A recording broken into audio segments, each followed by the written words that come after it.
और मित्रों, कैसे हो? आज मैं आपकी खिदमत में एक शेर पेश करने जा रहा हूँ।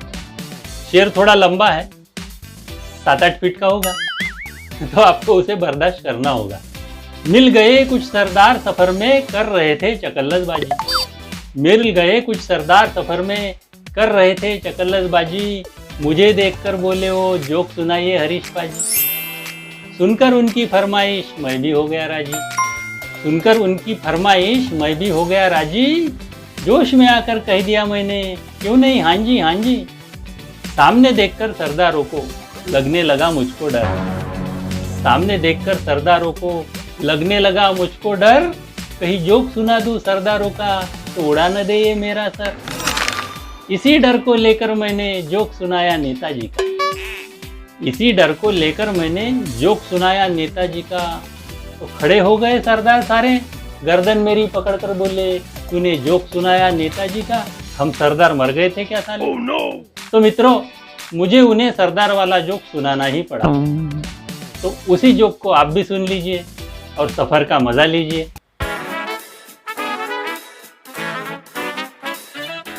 एक मोटा तगड़ा दूध वाला भैया साइकिल पर दूध के बर्तन बांधकर दूध बेचने जा रहा था और सामने से एक दुबला पतला सा सरदार अपनी मोटरसाइकिल पर आ रहा था। सरदार ने उसको टक्कर मारी तो उसकी साइकिल नीचे गिरी, सारा दूध बह गया। तो दूध वाले को गुस्सा आ गया। उसने सरदार को पकड़कर मारने लगा तो सरदार उसके हाथ पर जोड़ने लगा, बोले मैं मर जाऊंगा यार, तू मुझे मत मार। तो दूध वाला बोला, ठीक है मैं तुझे नहीं मारूंगा, लेकिन तुझे मेरा एक काम करना होगा। तो सरदार बोला, तू जो कहेगा मैं करूंगा, लेकिन मत मार, मैं मर जाऊंगा। तो दूध वाले ने जमीन पर एक ऐसा सर्कल बना दिया और कहा कि अब तुझे इस गोले में ही खड़े रहना है। अगर इस गोले के बाहर आएगा तो बहुत मार खाएगा। तो सरदार उस गोले के अंदर खड़ा हो गया। तो दूध वाले ने उसकी मोटरसाइकिल को तोड़ना शुरू किया। Oh, no!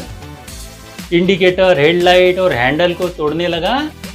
तो सरदार जोर जोर से हंसने लगा। उसकी हंसी देखकर दूध वाले को गुस्सा आया कि मैं इसका इतना नुकसान कर रहा हूँ, फिर भी ये हंस क्यों रहा है। तो उसका गुस्सा और भी बढ़ने लगा और वो टायर और सीट को भी फाड़ने लगा। तो सरदार और जोर जोर से हंसने लगा। सरदार के हंसने का राज दूध वाले के समझ में नहीं आया। तो उसके पास गया और बोला कि बता, तेरा इतना नुकसान हो रहा है फिर भी तू हंस क्यों रहा है। तो सरदार बोला, मैं नहीं बताऊंगा। बोले, क्यों नहीं बताएगा? बोले, अगर मैं बताऊंगा तो तू मुझे बहुत मारेगा। तो दूध वाला बोला, ठीक है मैं तुझे बिल्कुल नहीं मारूंगा, तू बता तो सही, तू हंस क्यों रहा था। तो सरदार बोला, तेरा बिल्कुल भी ध्यान नहीं था, जब तू मेरी गाड़ी तोड़ रहा था तब मैं इस गोले से बाहर आया था। तो मित्रों, आपको भी गोले के अंदर ही खड़े रहना है। अगर गोले के बाहर आओगे तो कोरोना की मार खाओगे। सुरक्षित रहिए, स्वस्थ रहिए। जरूरी काम हो तभी बाहर आइए, वरना गोले के अंदर ही गड़े रहिए। मैं हरीश सपाटे मिलता हूँ आपसे एक नई रचना के साथ अगले एपिसोड में। तब तक के लिए